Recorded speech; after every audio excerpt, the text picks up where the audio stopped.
Estudando o Livro dos Espíritos. Um estudo sequencial da obra O Livro dos Espíritos de Allan Kardec. Essa é a nossa forma de transmitir esperança, conhecimento e alegria.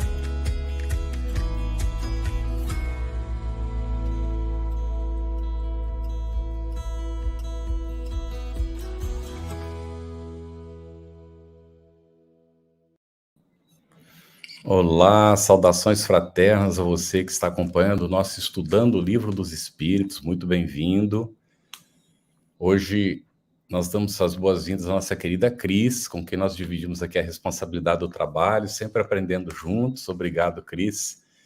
E as intérpretes para Libras, que nos ajudam o nosso estudo chegar para mais gente. Jane Alves e Ariane Rabelo, os nossos agradecimentos também. E os nossos convidados de hoje, Eusa Missano, que é palestrante espírita, integrante do NEP, Núcleo de Estudo e Pesquisas do Evangelho, Bittencourt Sampaio, de Sergipe, e Flávio Donizetti Gabi, coordenador e facilitador do Estudo Sistematizado da Doutrina Espírita, de estudos da série psicológica de Joana de Ângeles, palestrante espírita e trabalhador da Federação Espírita de Rondônia.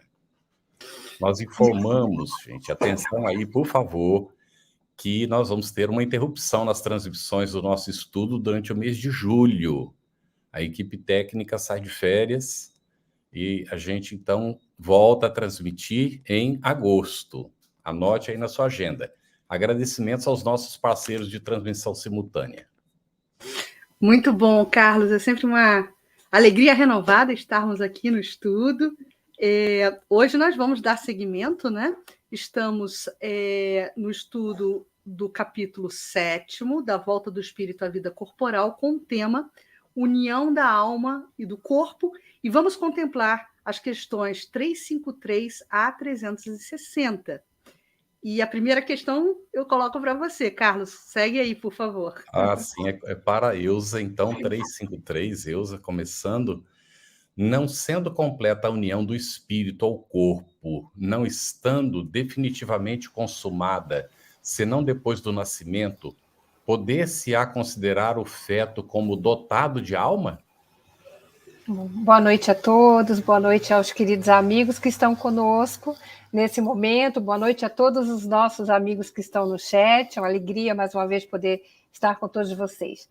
O Livro dos Espíritos, a espiritualidade vai nos responder que o espírito que vai animar existe, né? De certo modo, eles falam dessa maneira, fora dele.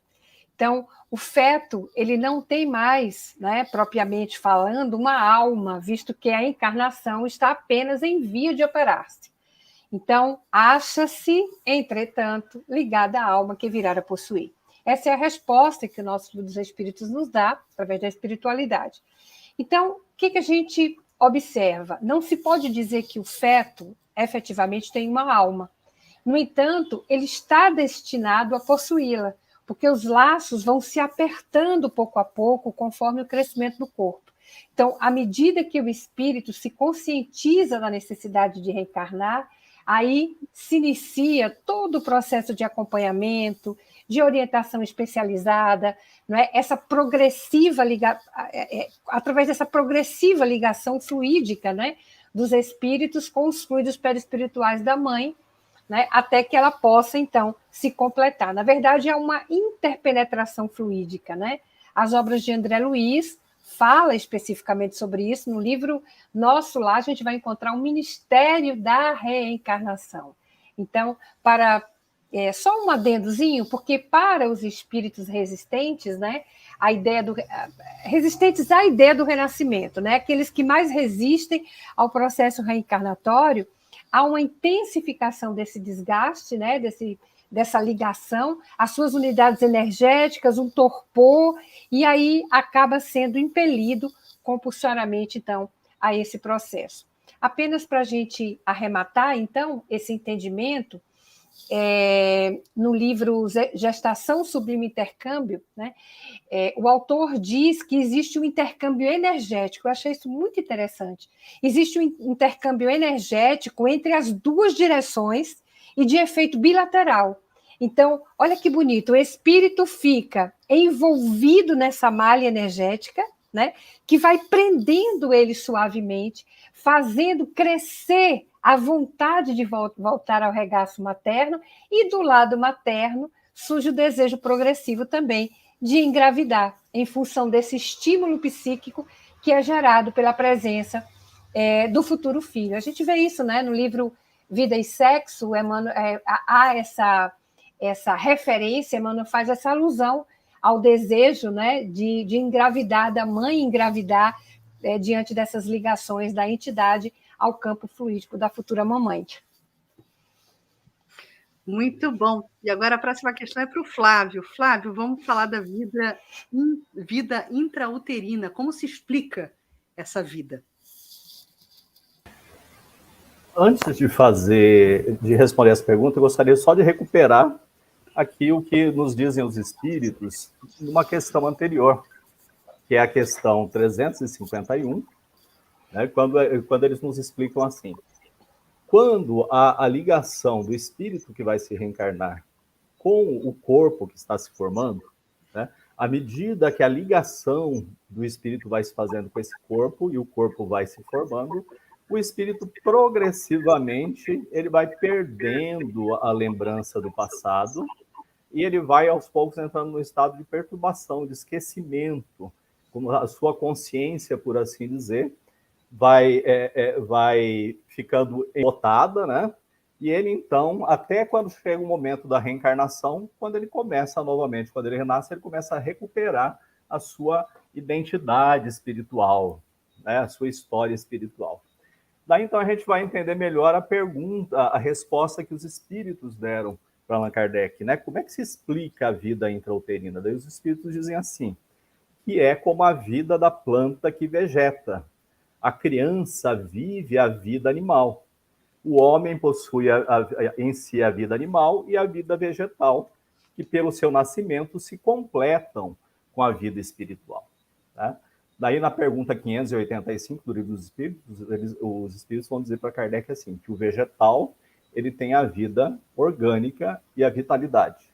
O animal tem uma inteligência ligada às suas próprias necessidades, uma inteligência instintiva. E o homem tem a consciência de si. Então, quando, na vida intrauterina, quando o corpo está se formando, o espírito ligado ao ventre materno está como que adormecido. Ele não tem uma consciência exata de si mesmo, uma consciência grande de si mesmo, e por isso que os espíritos dizem assim, que ele é semelhante ao vegetal ou animal que estão ali, está se formando. É interessante, inclusive, a resposta dos espíritos, né? E quando a gente vê pela ciência, a gente vê que a evolução do feto dentro do ventre materno, inclusive, ele parece rememorar todas as fases da sua evolução espiritual. Né, que chega a um determinado ponto, nós não conseguimos definir se aquele feto seria, por exemplo, um feto humano ou um feto de qualquer animal, outro animal. Né? Então, de certa forma, no ventre, o espírito ele vai rememorando essas fases da sua evolução até chegar o momento da reencarnação, quando ele então começa a recuperar novamente a sua pujança espiritual. Muito bem.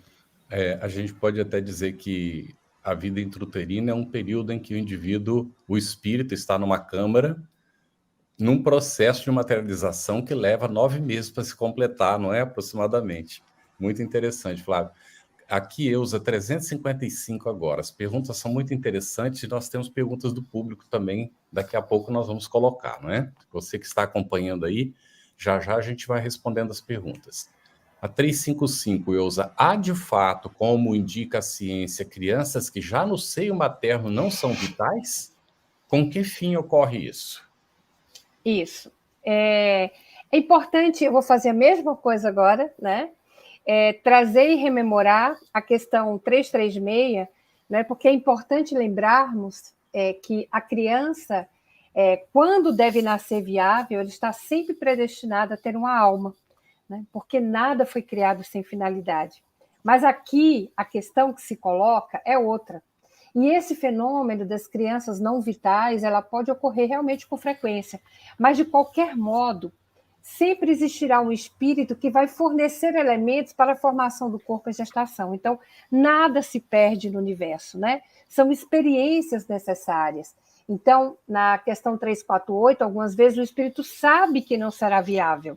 A gente observa isso. O espírito sabe que não será viável. E aí é diferente, porque se ele escolhe essa condição por este motivo, às vezes é porque recua, né? Recua diante das provas. Então, aqui, na verdade, são encarnações que não se efetivam e muitas vezes estamos diante, podemos estar diante, né, de desarmonias energéticas que podem ser geradas entre os três, né, os três espíritos que estão em sintonias magnéticas, né, facilitada talvez pela semelhança, pela similitude de débitos anteriores ou não. É importante que a gente estabeleça aqui, nós estamos apenas lançando algumas possibilidades, porque, como nos diz André Luiz, como confirma o nosso Emmanuel, né, não existe uma desencarnação igual à outra, assim como vários são os objetivos. Na verdade, o propósito é um só, mas como várias são as condições dentro de um processo reencarnatório. Então, não se trata, o que a gente precisa saber é que não se trata, em hipótese nenhuma, de mecanismo punitivo, né? Mas de uma consequência lógica, muitas vezes, da própria lei de ação e reação, né? Ou de sintonia, né? E agora vem essa colheita obrigatória de uma sementeira que foi feita lá no passado. Então, tudo, entretanto, é aproveitado como lição para o espírito, né? Então, o importante é isso, é não termos essa identificação, como muitas vezes nos apegamos, a conteúdo de punição. Lembremos que Deus vibra em tudo e nada se perde. Isso mesmo, tudo há uma razão no universo, né, Ilza? Às vezes a nossa sensibilidade é que não percebe, não tem condição de perceber. Mas, Flávio, sigamos aqui, então, na questão 356. A Ilza acabou comentando um pouco já, mas entre os natimortos, alguns haverá que não tenham sido destinados à encarnação de espíritos? Então, nós devemos lembrar, né, que, via de regra, uma reencarnação ela se faz depois de um determinado planejamento. Então, ocorre o planejamento e o espírito, então, ele renasce para desempenhar um determinado rol de tarefas ligado a um corpo físico. Mas dizem os espíritos que há sim, né, corpos que jamais tiveram um espírito destinado a sobreviver neles, né? Porque neles nada devia cumprir-se. É somente pelos pais que essas crianças vêm ao mundo. O que nos traz a lembrança daquilo que nós chamamos das gravidezes psicológicas, por assim dizer, né? Em que ocorre, inclusive, não apenas entre os seres humanos, né? Às vezes ocorre, inclusive, até em determinados animais, né? Em que há todas as aparências de que a pessoa está desenvolvendo um feto, né? No seu útero, mas acaba que não há ali um espírito ligado a esse feto, né? André Luiz, na verdade, ele trata dessa questão na obra Evolução em Dois Mundos, né? E fazem exatamente essa pergunta para ele. Como é que a gente pode compreender os casos de gestações frustradas quando não há um espírito reencarnante para arquitetar as formas do feto, né? Então, arquitetar as formas do feto, porque nós sabemos o corpo, para que ele adquira forma, para que ele se desenvolva, é necessário que o espírito esteja ligado a ele. E que através do perispírito, então, nós vamos adquirindo essa forma, vai se formando efetivamente o bebê.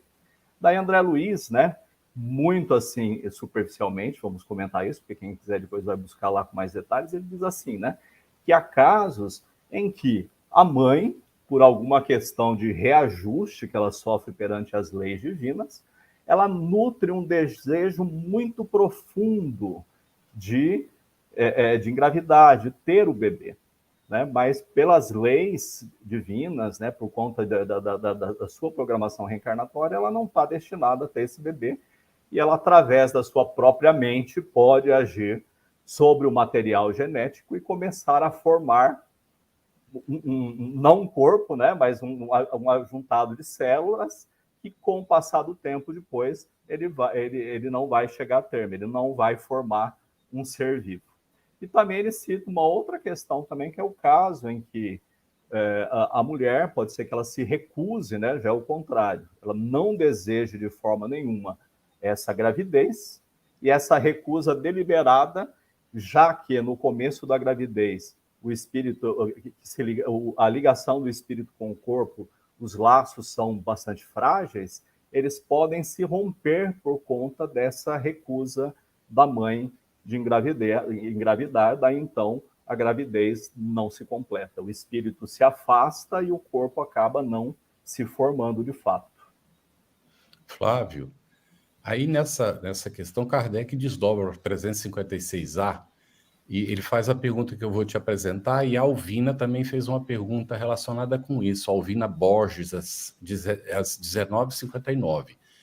Então, a pergunta de Kardec: pode chegar a termo de nascimento um ser dessa natureza? E aí a Alvina coloca: se ele vem a nascer por alguns minutos, teve ali um espírito, mesmo se foi por poucos minutos? Então, aqui nós estamos falando do caso em que não há um espírito ligado, não é? Em que dizem os espíritos que pode chegar até ao termo da gravidez, mas o ser não sobrevive, porque para existir, para nós existirmos, é necessário que exista um espírito ligado ao corpo, porque o corpo sozinho é apenas matéria, né?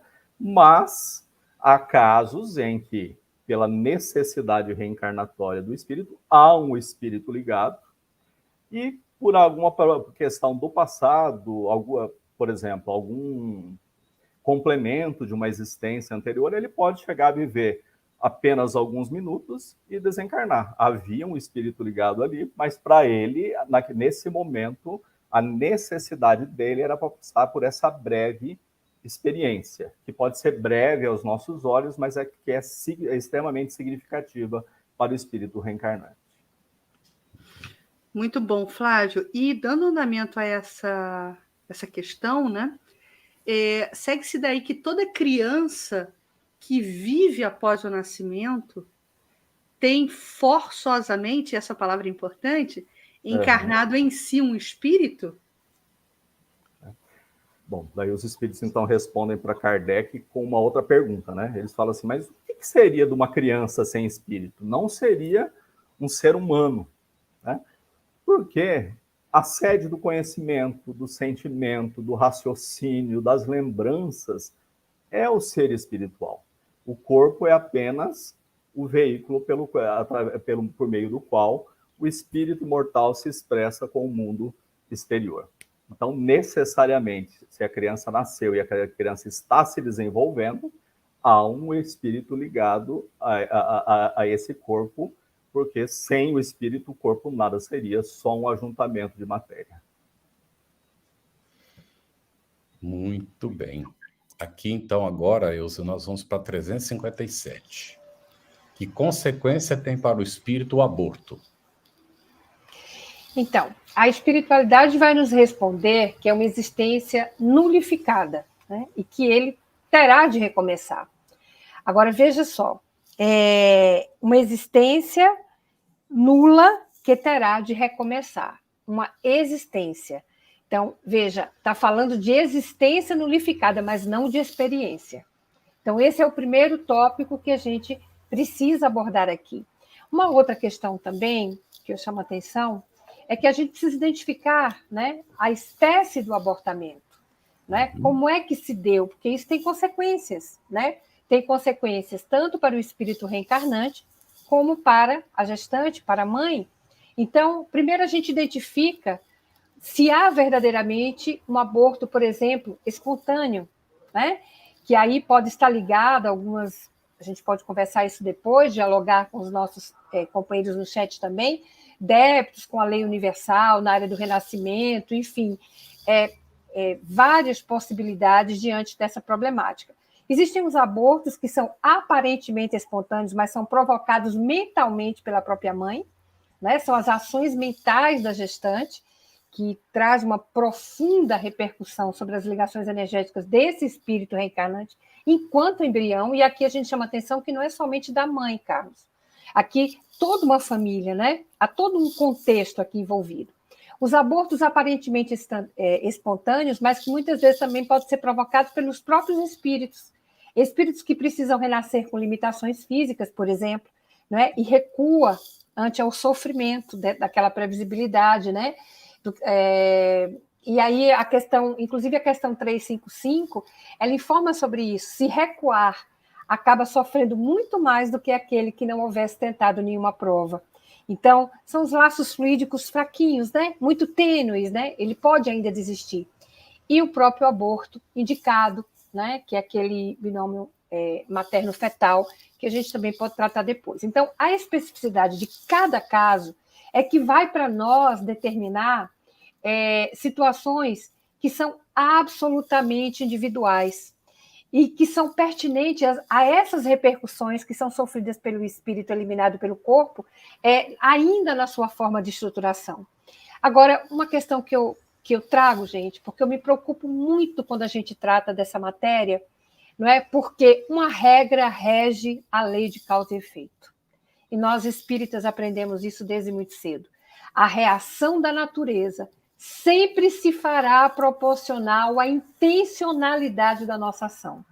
Então, jamais podemos afirmar que um determinado ato poderá levar a uma consequência inexorável. Isso não existe, né? Então, o espírito também, quando é nível evolutivo, né? Dependendo do nível evolutivo que ele está, a gente aqui está tratando do nível evolutivo do espírito reencarnante, ele poderá lamentar a perda da oportunidade de auxílio para aquele a quem ele ama, né? E aí ele não deixa se envolver por sentimentos de ódio ou de ressentimento, mesmo que ele tenha sofrido o aborto, né, por outras condições físicas, emocionais, provocadas. Ou também, olha aqui, se ele não estiver preparado, pode se descontrolar. E aí sofre um choque emocional tremendo com essa indiferença, passa ali a sentir dor, repulsa, e às vezes, a gente sabe disso, eles ficam ligados também, né? Ali a mãe, induzindo às vezes profundos desequilíbrios ginecológicos e outras patologias, né? Muito bom, Elza. E quando a gente pensa nessa questão da subtração da oportunidade da vida, né, da vida corpórea, só me permitir esse desdobramento, porque eu acho isso importante ser dito aqui. Quando a gente está refletindo sobre aborto e refletindo sobre responsabilidade, a responsabilidade é do casal. Ambos, homem e mulher, são responsáveis. Porque, infelizmente, numa sociedade patriarcal, às vezes, a tendência é se culpabilizar a mulher e o companheiro fica meio que à deriva, né, nesse processo de responsabilização. Então, é muito importante o homem participar do processo de gestação, porque ele está inserido nele, sem sombra de dúvidas, né? Mas só para a gente fazer esse desdobramento, né, porque acho importante sublinhar isso. Meu amigo Flávio, constitui crime a provocação do aborto em qualquer período da gestação? Antes de responder a pergunta dos espíritos, novamente, nós vamos só nos permitir falar sobre a questão 880 do Livro dos Espíritos, né? Que fala sobre as leis morais, do encerramento ali das leis morais, quando os espíritos falam sobre a lei de justiça, amor e caridade, né? Daí Kardec, na pergunta 880, ele vai perguntar para os espíritos assim, qual é o primeiro de todos os direitos naturais do homem? E os espíritos vão dizer assim, o direito de viver. Por isso, ninguém tem o direito de atentar contra a vida do seu semelhante, nem fazer o que quer que seja para comprometer-lhe a existência corporal, né? Então, inevitavelmente, quando os espíritos são questionados a respeito disso, e notemos que aqui eles se referem a Kardec se refere ao aborto provocado, né? O aborto que não se trata do aborto natural, né? Mas o aborto provocado. Daí os espíritos respondem assim, que há crime toda vez que nós transgredimos a lei de Deus. Dizem eles que uma mãe ou qualquer outra pessoa, como vocês estavam falando da responsabilidade dos parceiros, cometerá crime sempre que tirar a vida de uma criança antes do nascimento, pois está impedindo uma alma de suportar as provas de que o corpo serviria de instrumento, né? Então, a criança, o espírito que está ligado ao corpo que está se formando, ele necessita da existência física, assim como todos nós necessitamos. Que a reencarnação, ela é um meio pelo qual nós adiantamos o nosso progresso. Então, os espíritos nos alertam, sim, que há um crime, o aborto provocado em qualquer momento da gestação. Né? Aqui nós não vamos entrar em mérito de responsabilidades ou não, porque, como bem disse a Elza, responsabilidades depende da consciência de cada um do ato, e como só Deus pode saber qual é a intenção de cada um, qual a capacidade de compreensão de cada um, a intenção, o momento que cada um está vivenciando, só Deus, através da nossa consciência, que pode fazer esse julgamento. Né? A gente só quer ressaltar assim, as respostas que os espíritos nos dão e que o livro dos espíritos nos trazem, elas sempre falam, nos veem como seres imortais, que estamos de passagem no mundo físico e que a vida física ela é apenas uma das etapas, um dos instrumentos que nós utilizamos para fazer o nosso aperfeiçoamento espiritual, né? Então, muitas das questões que nós atravessamos, muitas das problemáticas que para nós parecem muito relevantes, né? Muitas decisões que para nós parecem perfeitamente normais quando a gente pensa na vida apenas em termos materiais, não é essa a visão dos espíritos, né? Então, nós precisamos ver o que nós estamos aqui para fazer, quais são as provas que nós precisamos atravessar, e dentro dessas provas existem inúmeras dificuldades que cabem a cada um de nós passar por elas e tirar um proveito enquanto ser espiritual, ao invés de nós decidirmos levar uma vida somente para as questões do agora, voltado para as questões do corpo e do prazer, né? Eu só queria assim, sugerir que a FEB ela disponibiliza, né, um material muito bom, disponível para download, né, um libretozinho que todos podem baixar lá na FEB, que é Respeito à Vida, Aborto Não, onde tem uma série de textos ali sobre o assunto, que são de extrema utilidade para quem quiser se aprofundar. Boa recomendação, Flávio, no portal da FEB, não é? febnet.org.br, você encontra o material de valorização da vida. E eu queria só pontuar aqui, porque é bastante delicada a questão, e o Flávio tocou num ponto que ninguém tem o direito de julgar o outro, não é? Então, vou colocar aqui uma situação bem rapidamente. Vamos dizer que uma pessoa, uma mulher, uma mãe, ou, de repente, o rapaz que exigiu da namorada que abortasse lá atrás, não sabia disso que nós estamos conversando aqui agora, não conhecia o espiritismo e não tinha ideia. E, de repente, começa a sentir a consciência pesada, se sentir mal, e aí vai procurar, encontra no espiritismo que é crime, que ele cometeu um crime. Aí fica num processo de culpa horroroso. Gente, não pode, tá? Porque culpa é perda de tempo. Nos enganamos, não sabíamos e agora descobrimos. Vamos valorizar a vida a partir de agora, fazer o melhor que nós pudermos, aproveitar as oportunidades que a vida nos dá, ajudar a esclarecer o assunto e seguir à frente. Deus não nos criou para ficar sentindo culpa, não. Agora, se a pessoa já sabe que é crime e ainda assim ela aborta, existe uma maldade inserida e tem consequências. Não é? Consequências bem diferentes daquela pessoa que ignora, que não sabe. Então, se a gente já sabe, vamos fazer o bem. Não vamos fazer de maneira equivocada, porque isso traz consequências muito ruins para nós. Agora, quando o erro é por ignorância, o engano é por ignorância, tem atenuantes na lei divina. E o que Deus quer é que a gente faça, não é? Uma vez que a gente sabe o que fazer, que a gente faça como a gente já sabe que tem que fazer. Não é? Carlos, só interrompendo um pouquinho, Emmanuel tem uma expressão que eu gosto muito de usar, ele diz assim, para aqueles que não sabem, né, a justiça, aqueles que não sabem, né? A justiça vem com o alvará da misericórdia, mas para aqueles que sabem, né? A misericórdia vem com o aguilhão da justiça. Então, isso não vai arrefecer. O fato de saber ou não saber, isso tem uma provocação lá na frente, mas ainda assim, a doutrina espírita acolhe qualquer forma de arrependimento. Se a pureza no coração e o sentimento que envolve aquele ser é de um arrependimento profundo e uma necessidade de reparação evidenciada, então isso já é o início de todo um processo de redenção espiritual, né? Então, é muito, muito importante isso que você colocou. Muito bem, Elza, excelente. Que fique bem claro, né, que a doutrina espírita não julga e não incrimina, nem diz que a pessoa vai ter que sofrer o fogo do inferno. Para o espiritismo isso não existe, gente.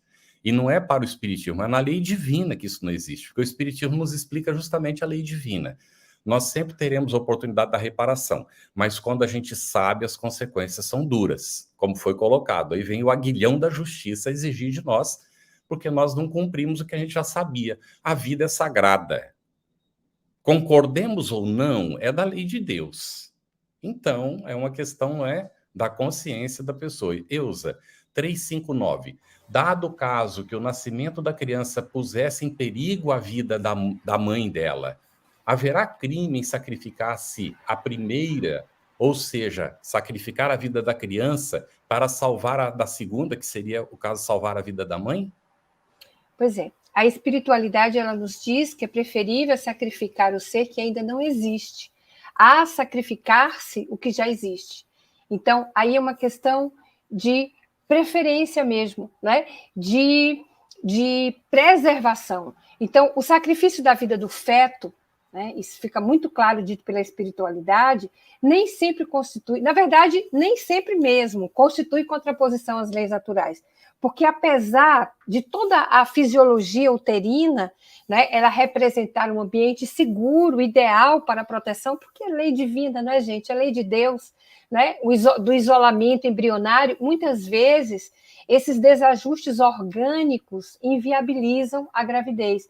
Então, há gestantes que adoecem gravemente durante esse período, né, que sofrem grave descompensação cardíaca. Então, surge esse momento crítico em que essa preservação da vida da mulher só pode ocorrer se houver a supressão da gravidez. A gente não está aqui falando das questões de autorização judicial, nós estamos falando aqui das questões de importe espiritual. Então, a ideia central aqui é salvaguardar a vida da gestante que está sofrendo um iminente risco.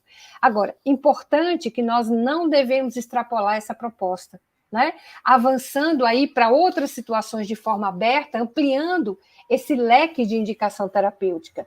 Então, é um direito à legítima defesa. Na verdade, se trata de uma legítima defesa, né? E não devemos utilizar a chamada legítima defesa putativa, né, lá do direito, mas uma legítima defesa real. Se aquela criança que está sendo gerada puder, de fato, causar a morte da mãe, pelo direito da legítima defesa, a mãe poderá abortá-la para se proteger.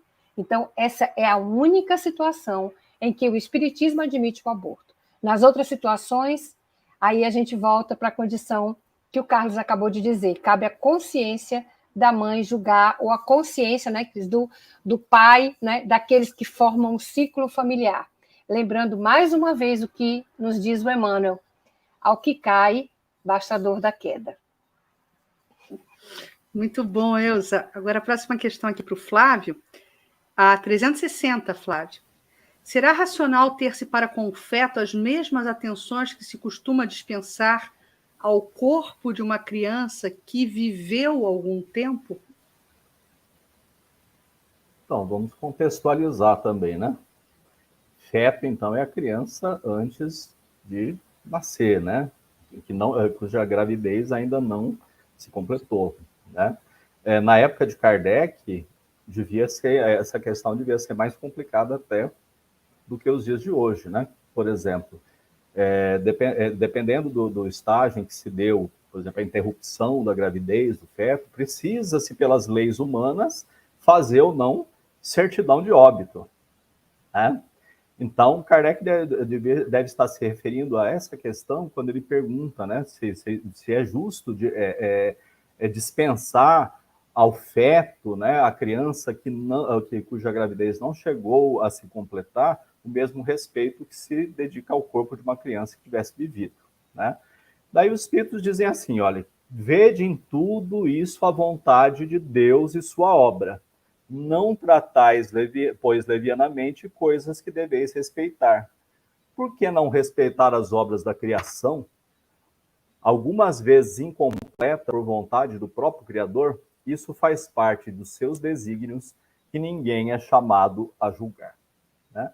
Então, nós sabemos, já estudamos, que o espírito que se liga a um corpo que está se formando, né, ainda que esse corpo não chegue a termo, não chegue ao final da gravidez, essa experiência para aquele espírito que está ligado àquele corpo é importante. Então, nós devemos o devido respeito também ao corpo que não chegou a se tornar maduro, né? Que não chegou a se tornar efetivamente criança. E até, Flávio, se me permite, constitui crime, né? Previsto pela legislação, vilipendiar cadáveres, aqui está se formando a própria massa em formação, não é? Ao próprio cadáver ali, né? Ao natimorto, ao neonato que acaba de falecer, respirou, né? É porque nasceu, então, para fins de direito, para fins jurídicos, ele tem que ter aquela identificação, né? Muito bem, todo cuidado, né? Muito bom. Nós estamos com 21 perguntas do público. Nós vamos, algumas delas a resposta já está até encaminhada. Então a gente vai procurar ser bem pontual para ver se a gente consegue atender o máximo delas dentro do tempo que nós temos, não é? A primeira delas é de Maria Dantas. Ainda antes de começar, ela tinha colocado: por favor, me esclareça uma dúvida. Como o Espiritismo vê a gravidez fruto de um estupro? Aí ela agradece pelos esclarecimentos. E a Alvina também coloca aqui: meus amados, o aborto mesmo de um ato de estupro aos olhos de Deus seria um crime? Então as duas perguntas estão relacionadas, não é? E a gente faz a pergunta aí para ti, Elza, né? Essa primeira. Vamos lá. Eu vou começar da seguinte forma. Cumpre a nós, espíritas, esclarecermos que o livre-arbítrio é o maior patrimônio que nós, espíritos humanos, temos alcançado ao atingirmos essa faixa e essa fase evolutiva presente, né?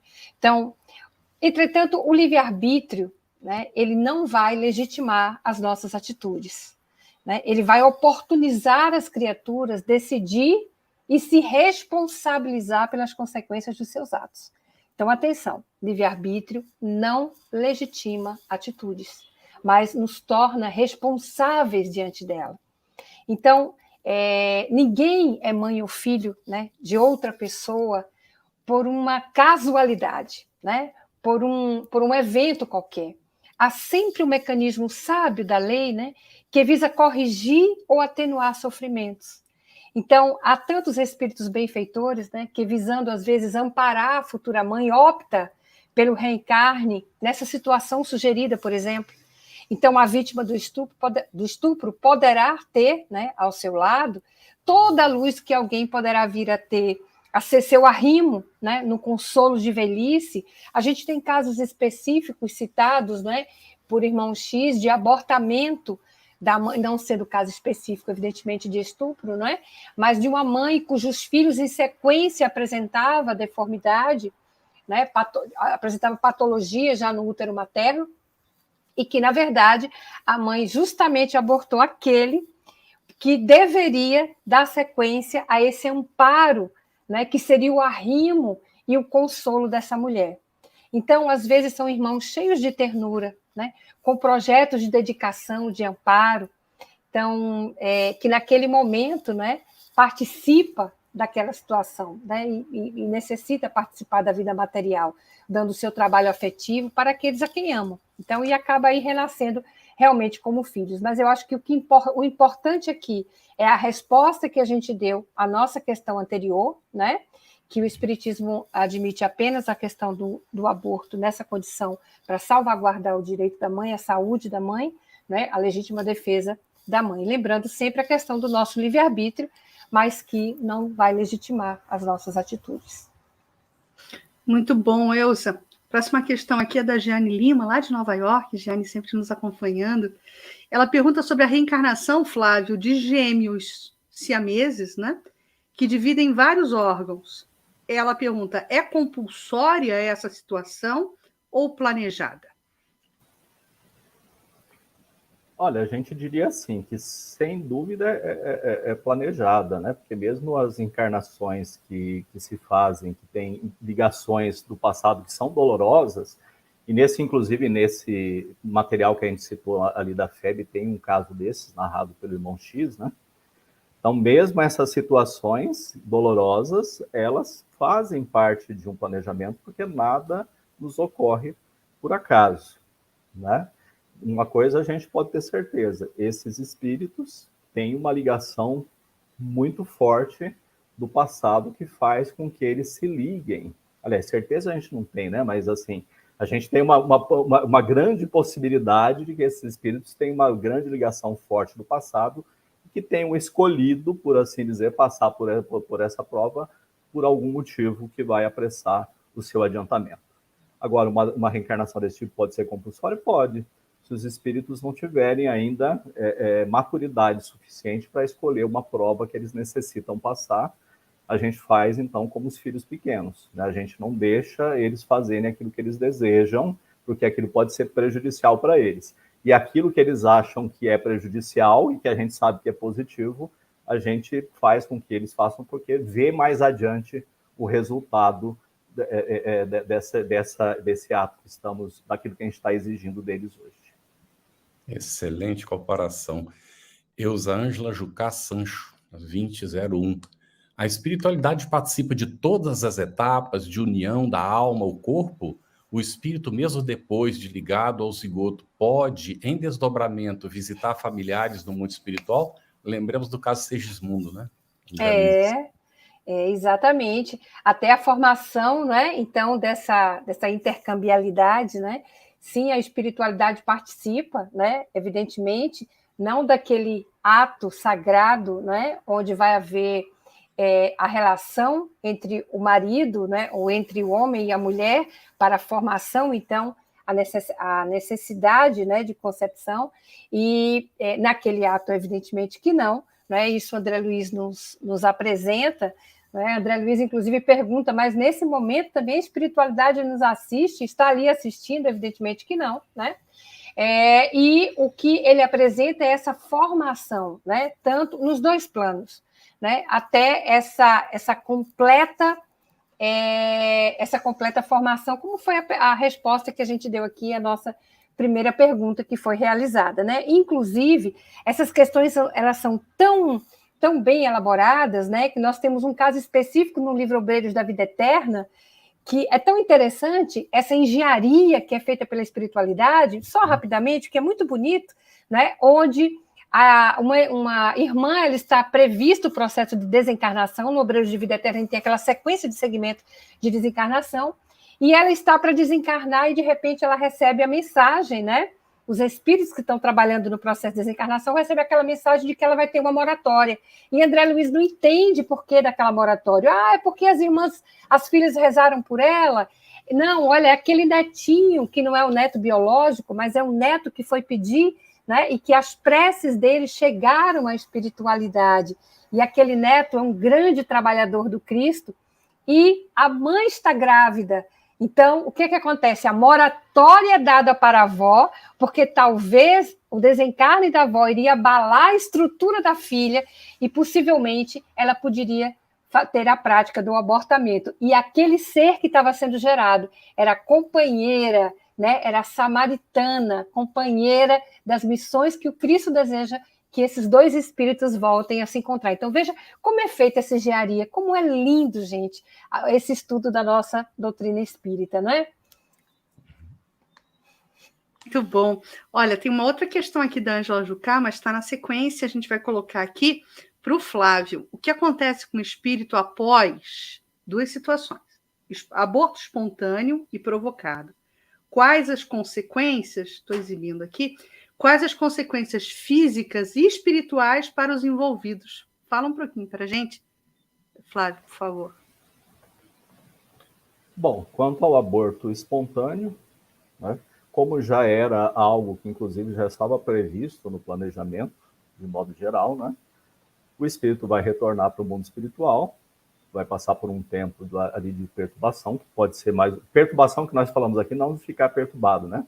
Perturbação no sentido de Kardec, leva um tempo para a pessoa perceber a si mesma, né? Como aquele que desperta de um sono profundo e daí tem dificuldade no primeiro momento de se reconhecer.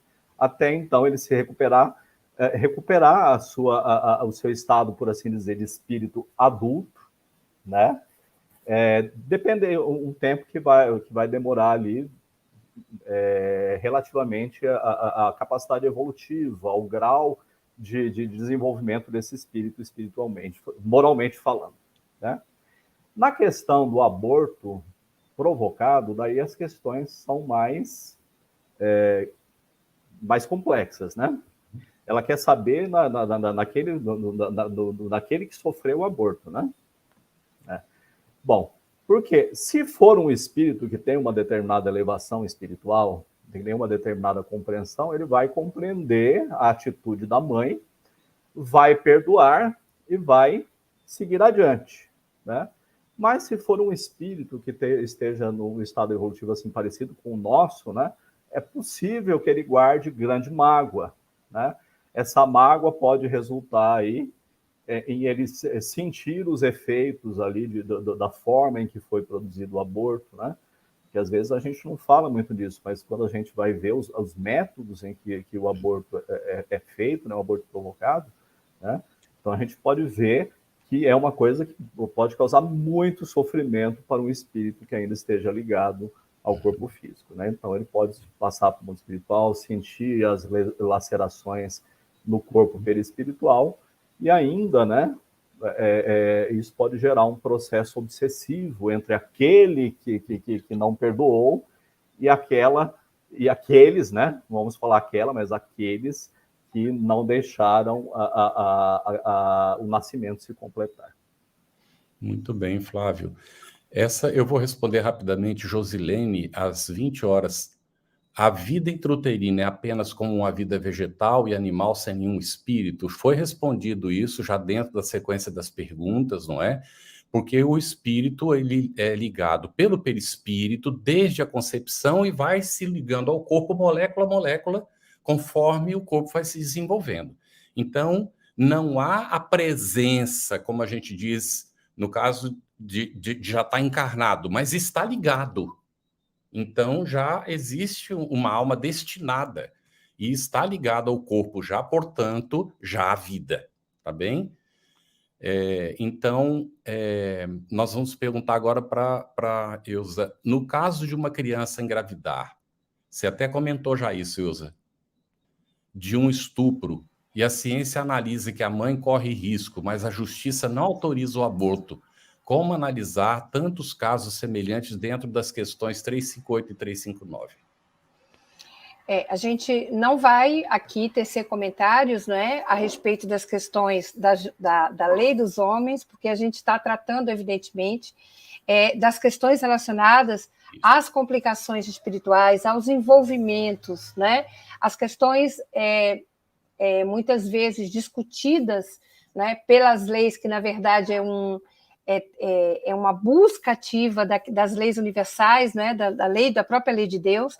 Nesse caso específico, a gente verifica aqui que, à luz do Espiritismo, o único caso, né, onde a espiritualidade responde a Kardec da possibilidade é o caso de legítima defesa da gestante, da mãe, quando ela corre risco evidente de vida, sem essa abertura para outras questões terapêuticas. Então, isso é importante, lógico, vai ter que ter aí uma declaração médica do médico assistente responsável com a indicação das complicações que uma criança, né, até 10 anos é a configuração de criança, né, poderá ter implicações no seu corpo, né, implicações, inclusive, para a sua vida. Então, isso está previsto, inclusive, e é o único caso, como a gente disse aqui, por isso que eu estou abstraindo a questão do estupro, a gente está tratando da questão daquilo que causa dano à incolumidade física da criança. Muito bom. Agora para o Flávio. Flávio, de novo, a Ângela Jucá, né, participando intensamente aí. Ela pergunta por que o processo de reencarnação ele só se concretiza efetivamente após os 7 anos de idade. É uma premissa verdadeira? E se for, por quê? Eu acho que a gente não pode cravar, né, 7 anos de idade, né? Na verdade, o processo, assim como a desencarnação não ocorre de repente, né? A gente morre, depois a gente começa a se ajustar lá ao plano espiritual, né? Assim também voltar para o plano físico também é um processo de ajustar-se ao novo corpo, né? É como se você comprasse aí um sapato novo e daí você precisasse andar uns tempos com ele até o sapato se ajustar à forma do pé, né? Mal comparando, é essa a questão, né? Flávio, então, leva... Oi. Perdão só lhe interromper, que agora eu lembrei de uma questão que às vezes a gente diz assim, a gente usa muita expressão, né, que você usou agora, fulano desencarnou, aí a gente não gosta de usar morreu, né, mas é a morte biológica, porque a gente tem que dizer morreu mesmo, porque às vezes morre e não desencarna, né, então é essa questão aqui, né, desculpa, te interrompi, meu amigo. Não, imagina, né? Mas é isso, então. E a gente está percebendo, inclusive, que os espíritos eles estão ficando cada vez... As crianças estão ficando cada vez mais conscientes em menor tempo, né? Então, depende muito também essa adaptação ao corpo físico da própria evolução do espírito. Que pode, inclusive, não ser necessariamente apenas uma evolução moral, né? Ser um espírito... superior, né? Mas os próprios espíritos, à medida que eles vão se intelectualizando, que eles vão compreendendo melhor o seu processo, eles vão se tornando mais conscientes, o período da infância vai se tornando cada vez menor, né? Como dizem, inclusive, os espíritos, quando falam para Kardec, que nos mundos superiores, o período da infância é bem mais reduzido do que aqui na Terra.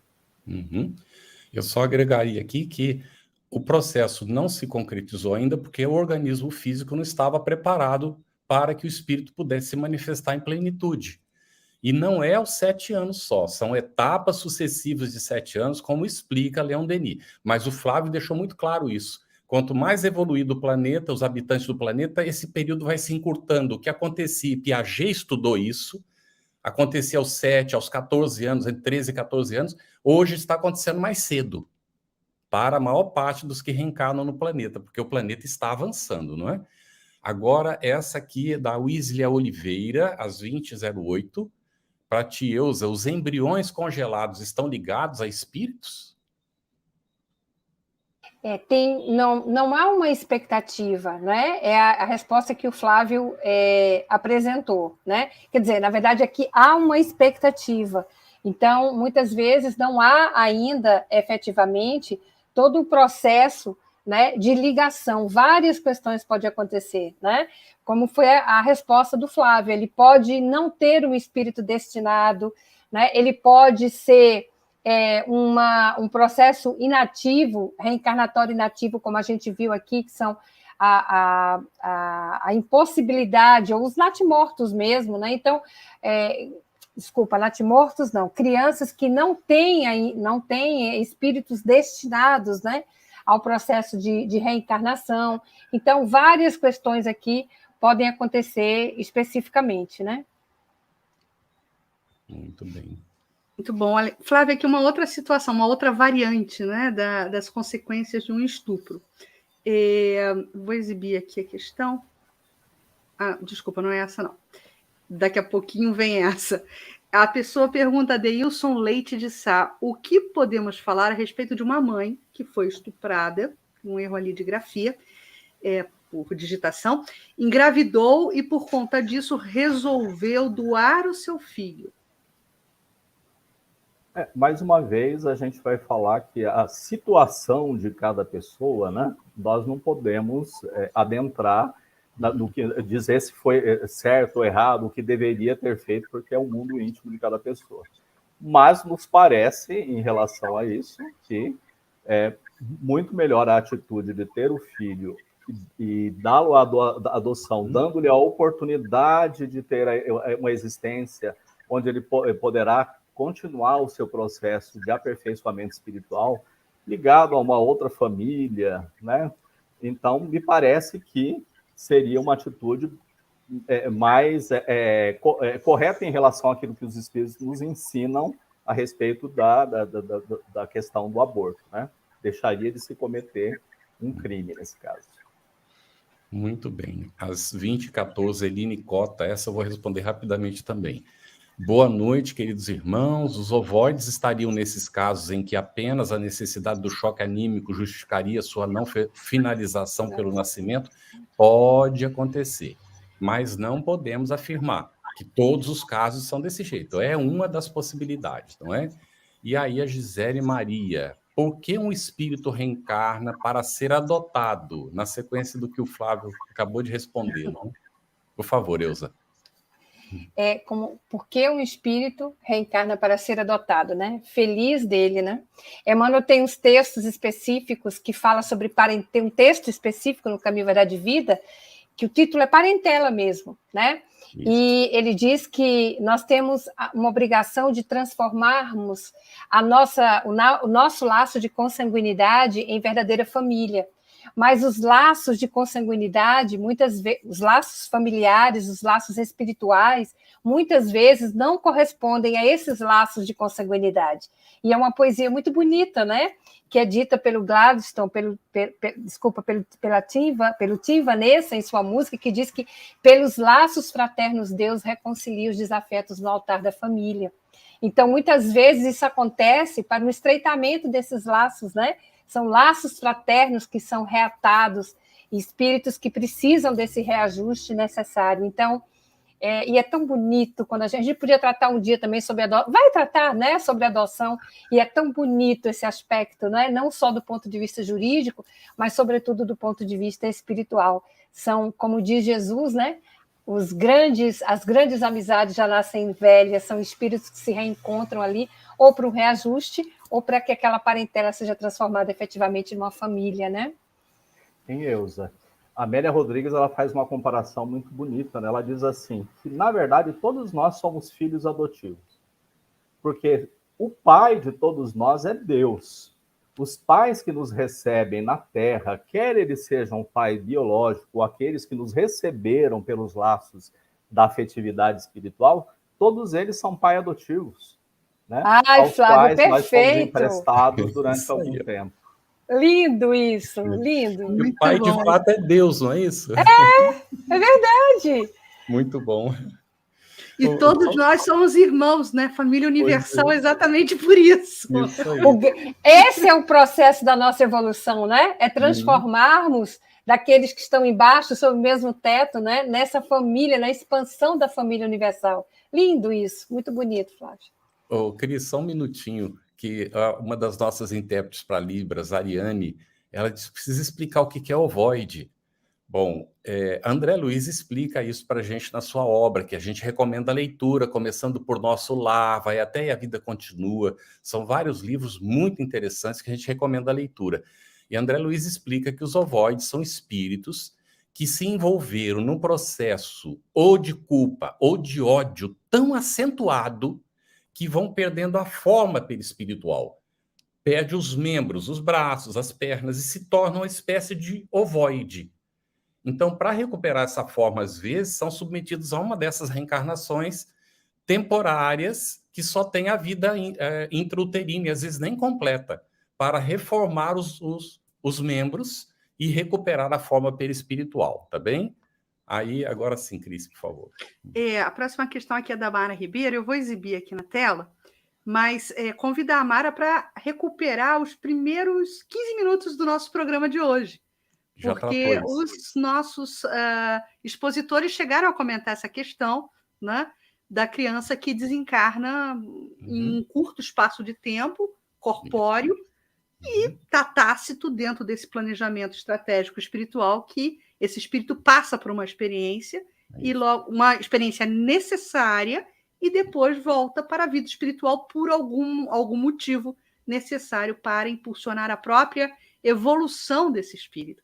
Então, Mara, por favor, assista aí os primeiros 15 minutos, aproximadamente, do nosso programa de hoje. Sim? Cris, somente para finalizar aqui, porque essa percepção que você trouxe desse planejamento, ele é tão grandioso, né? E às vezes a gente não tem essa condição de absorção de todo esse conteúdo, como a Maria colocou também aqui na pergunta dela, que é muito importante, obviamente, porque o que existe no planejamento? Estamos nós duas na erraticidade, eu e Cris. Aí eu digo assim, Cris, eu vou ser sua mãe, acabei de ver meu planejamento, vou ser tua mãe em outra vida.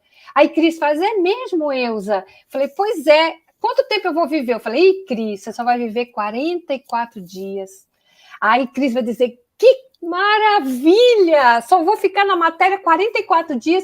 E você, Eusa, vai viver quanto tempo? Ih, Cris, 80 anos, né? Aí a gente reencarna. Aí eu tenho a Cris e a Cris morre, né? Desencarna com 44 dias e eu digo, meu Deus, por que eu? Olha só, né? Como a gente muda a concepção, né, Cris? Então, boa pergunta também da Maria nesse sentido, exatamente, né? Exatamente. E tem a da Marlene Viegas, Campetti, que eu vou colocar agora aqui para o Carlos, ou para o Flávio. A mãe que faz um aborto, quando ela desencarnar, ela vai pagar, e aí eu estou colocando aspas, tá? Ela vai pagar no plano espiritual. Flávio, comenta esse verbo aí pela gente, por gentileza também. Na verdade, assim, todos nós temos consequências dos nossos atos.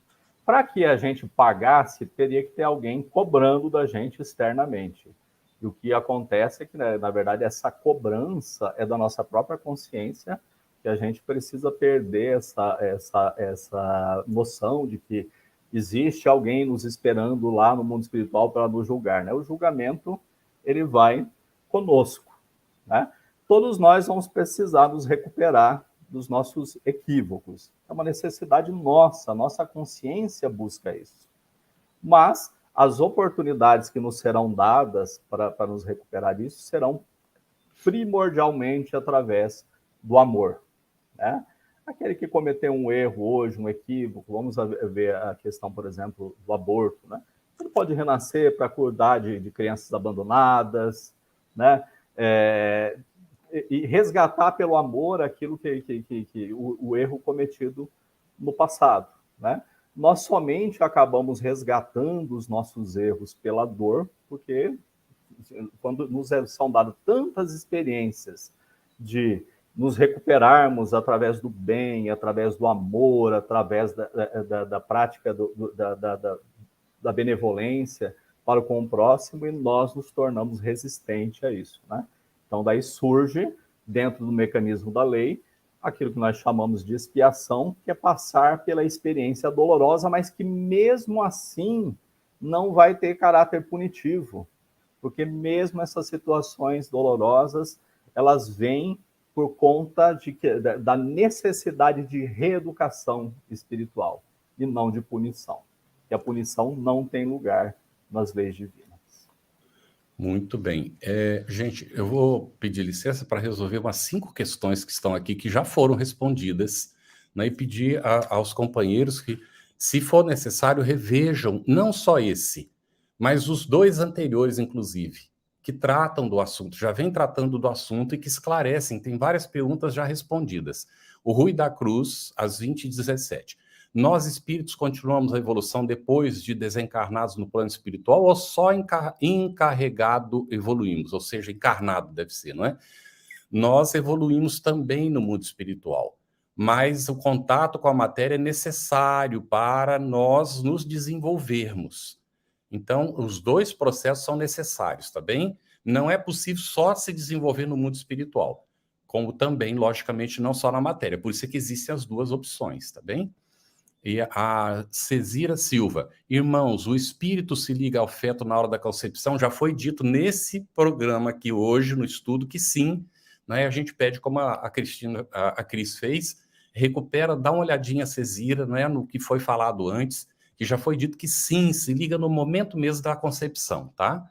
José Veríssimo Cordeiro, boa noite. Com relação ao aborto da criança que foi violentada, como a doutrina já foi respondida também, não é? E a Eusa, inclusive, comentou sobre o assunto. Até na questão aí, não é, de risco de vida para a criança, esse tipo de coisa assim. Regina Andrade, mas no caso da violência de um estupro, a mulher quer abortar, como fica? Já foi também comentado, Regina, a responsabilidade é de cada um, a nossa consciência que deve examinar isso, não é? Mas há crime toda vez que se aborta, salvo quando há risco de vida para a mãe. Tá bem? Até surgiu aqui um exemplo, né, da pessoa que tem o filho e doa o filho, não é? Passa para alguém para adotar. Sueli Camilo, boa noite a todos. Um espírito que sofreu um aborto provocado numa família pode recomeçar na mesma família através de outra mãe, Eusa? Oi, Sueli, pode sim, inclusive na mesma mãe. Né? Uhum. E é interessante isso, a gente tem casos específicos, né, desse tipo de procedimento. Eu tenho uma experiência pessoal também, já tive um contato, né, com espíritos assim nessa condição, e o espírito ali, como o Flávio disse, né, um espírito já evoluído, que entendia perfeitamente aquela oportunidade, tentou mais uma vez, né? E na primeira vez a mãe abortou, e na segunda vez, lamentavelmente, ela fez a exposição do recém-nascido, né? E ele morreu após alguns instantes ali de vida. Mas certamente essa outra tentativa, né? A gente utiliza muito essa expressão de errar o alvo. Paulo diz assim: prossigo para o alvo, né? Porque o alvo é o acerto. O alvo é a gente estar em alinhamento com a lei de Deus, que está em nossa consciência. Por isso a gente fala tanto na questão do livre-arbítrio, né? Mas que da produção, evidentemente, das suas consequências. Então, a gente vai prosseguindo sempre para esse alvo. Então, somos caçadores, mas aí Deus vem com a bendita reencarnação e diz para nós assim: meu filho, um caçador nunca sai com a flecha só para caçar. Então, você vai ter tantas outras oportunidades, né, para você redimir determinadas situações através do arrependimento, através do processo de expiação e, consequentemente, da reparação que a gente executa. E, com tudo isso, né, ainda nos dá essa anestesia, né, do esquecimento, para que possamos acolher nos braços novamente esse filhinho que outrora, ainda quando não tínhamos o processo pleno de evolução espiritual, rejeitamos. Muito bom. Próxima questão eu vou colocar aqui para o Flávio, só destacando aqui, novamente trazendo para a tela, a questão da Dedanina Fontes, que eu rapidamente vou recuperar também. Quando um aborto por violência, quando é um aborto, né? Por violência, a mãe não tem condições psicológicas de criar. Então, como a nossa companheira nos explicou, a expositora, né? Fica claro que não existem exceções, né? A única exceção prevista e permitida em não se considerar um crime o aborto é quando coloca em risco de morte a vida da mãe. Fora isso, sim? Mas eu acho que aqui, Cris, se me permite, ela fala que a criança nasce, ela não pratica o aborto, não é? Ela diz assim, ó, e quando é um aborto por violência, eu acho que ela quer dizer que quando há concepção por violência e a mãe não tem condições psicológicas de criar. Ah, não, ela fala sendo crime. Perdão, Cris. Eu pensei que era aquele caso não tendo condição de criar. Perdão, Cris, você tem razão. Não tem essas exceções, na verdade, né? Tem não, é porque... eu pensei aqui que fosse o caso de não ser aborto, entendeu? De deixar nascer e dar em adoção. E aí não se tem a caracterização de aborto. Perdão, você está certíssimo. Não, está tranquilo. E a próxima questão, a gente vai retirar ela aqui, a Miramar traz uma questão muito curiosa, importante, que aí eu vou colocar para o Flávio, Eusa. E quando a mãe, mesmo sabendo do risco que corre, se nega a cometer o aborto, nós estaríamos falando, Flávio, de suicídio por parte da mãe? Na verdade, nós estaríamos falando aí em aquele que se coloca em risco pelo amor, né? Uma situação um pouco diferenciada, né? Um pouco diferenciada. E com de certeza... fato, né, Flávio, quem é que sabe se vai morrer mesmo? Eu conheço um caso desses, tá? Ela sobreviveu. Exatamente. Mas é uma escolha, né? É que os espíritos falam para Kardec, né? Quem é que sabe, por exemplo, o efeito, o momento que uma pessoa, a gente fala, a pessoa está para morrer, mas a gente não sabe o que vai acontecer daqui a pouco, né? O que Deus decidiu para aquele momento, né? Então, nesse caso, também nós devemos olhar com muito respeito a pessoa que chega a essa escolha, ainda que se coloque em risco. Isso é tão importante, Flávio, se me permite, Carlos. Só um exemplo pessoal, que a gente não deve nem fazer essa referência à primeira pessoa, mas eu tenho uma cardiopatia congênita, eu tenho um BAVT, que é um bloqueio atrioventricular total, né? E eu não usava marca-passo, hoje eu já uso, né? E eu tinha esse problema com a gravidez. E eu, só com um exemplo pessoal, eu tive 2 filhos, que são meus tesouros hoje, né? E não precisei nem colocar marca-passo. As 2 gravidezes ocorreram com normalidade, eu só precisei colocar o marca-passo depois de 3 anos do nascimento do meu último filho. Então, quem poderá prever, né, o amor de Deus por nós? Então, só Deus tem esse controle, né, gente? Só Deus. Muito bem, nós estamos quase no finalzinho e nós temos 3 perguntas que estão mais ou menos encaminhadas também. Se vocês me permitirem, a gente vai tentar resolver. Maria Dantas, 20 e 43. Ela, desculpa a insistência, mas a criança gerada em um estupro estava no programa reencarnatório da mãe? Lógico que sim, senão a mãe estaria sofrendo algo que ela não tinha necessidade, Deus seria injusto. Então, nada, gente, acontece sem uma razão, tá bem? Então, ai meu Deus, mas então que Deus é esse que deixa a pessoa sofrer? Mas o que nós sabemos que aconteceu antes na vida dessa pessoa lá atrás? O que foi que ela fez, o que foi que ela programou e pediu? Então, tudo isso, não é? Aqui a Maria ainda continua, evidentemente que não de uma forma violenta, não é? Ela coloca. Então, tudo, gente, acontece por uma razão. Bom, aqui em relação aos gêmeos chipófagos, que já foi discutido, poderia vir com a missão de desenvolver a medicina no intuito de tratar essa situação? Poderia, quem é que vai poder saber, não é? Pode ser que eles pediram, inclusive, para reencarnar assim, não é que eles tenham dívida, vem com essa tarefa, não é?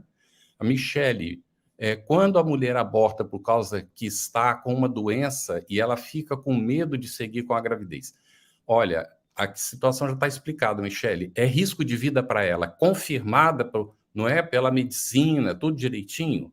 Então, é o único caso que é permitido, né, que o Espiritismo coloca que é válido.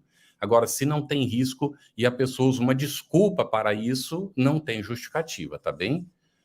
Lia Beck. E o médico que, obedecendo às leis dos homens, faz o aborto nas suas pacientes, ele sofrerá reprimendas espirituais? Ele sofrerá as reprimendas da própria consciência, porque ninguém pode ferir a lei de Deus nem com a autorização da lei dos homens, porque a lei dos homens deveria primeiro respeitar as leis de Deus, e quando não respeita, há um compromisso coletivo para resolver isso. O compromisso é da pessoa e a consciência vai ter que ser, a consciência dela vai acusar mais cedo ou mais tarde, e a coletividade também que apoia isso fica envolvida. E Tatiana Cofeiro entrou agora. Quando as mulheres que escolheram não engravidar, não ter filhos, seria egoísmo?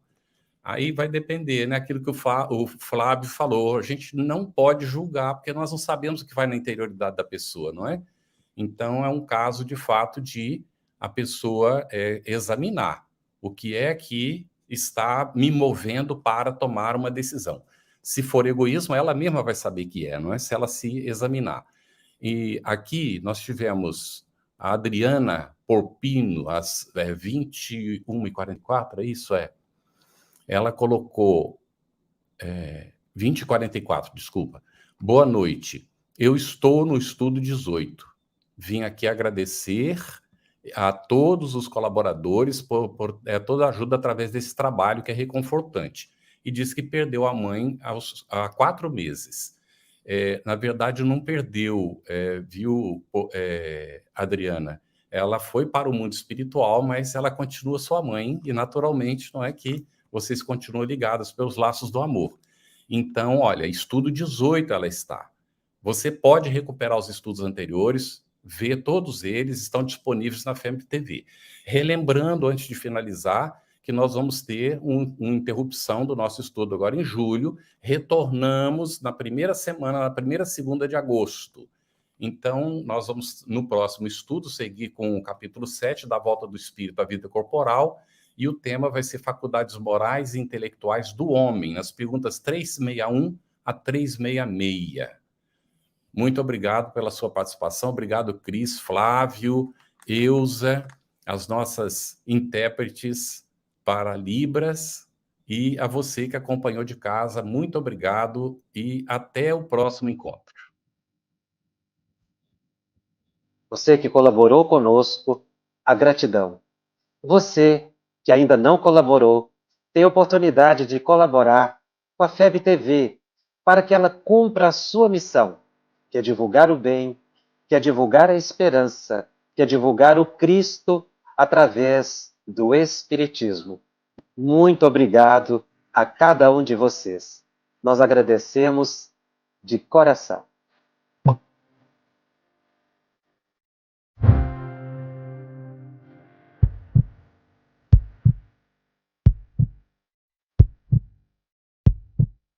Iniciamos hoje a campanha Conheça a Federação Espírita Brasileira, que busca mostrar quem ela é.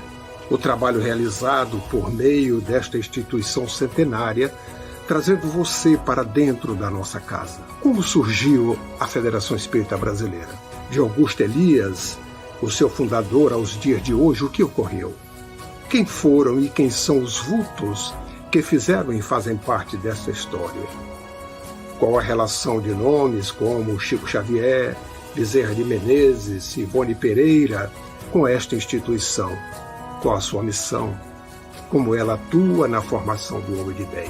Apresentaremos a Federação Espírita Brasileira em formato dinâmico com vídeos, depoimentos, postagens históricas, áudios. Conheça e faça parte desta família.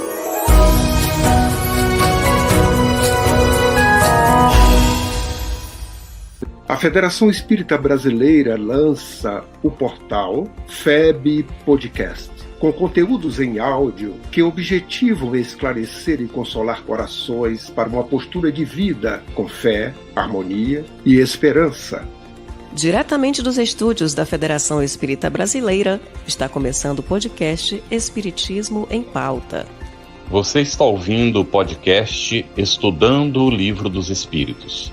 Olá, eu sou o Thiago Toledo e você está ouvindo o podcast do Cidadão do Universo. Você está ouvindo o podcast do Entre Dois Mundos. Você está ouvindo o podcast do Gostinho de Leitura. Estudando o Livro dos Médiuns. Olá, eu sou a Marina Miranda e você está ouvindo o podcast Minha Nada Mole Encarnação. Essa é a nossa forma de transmitir esperança, conhecimento e alegria.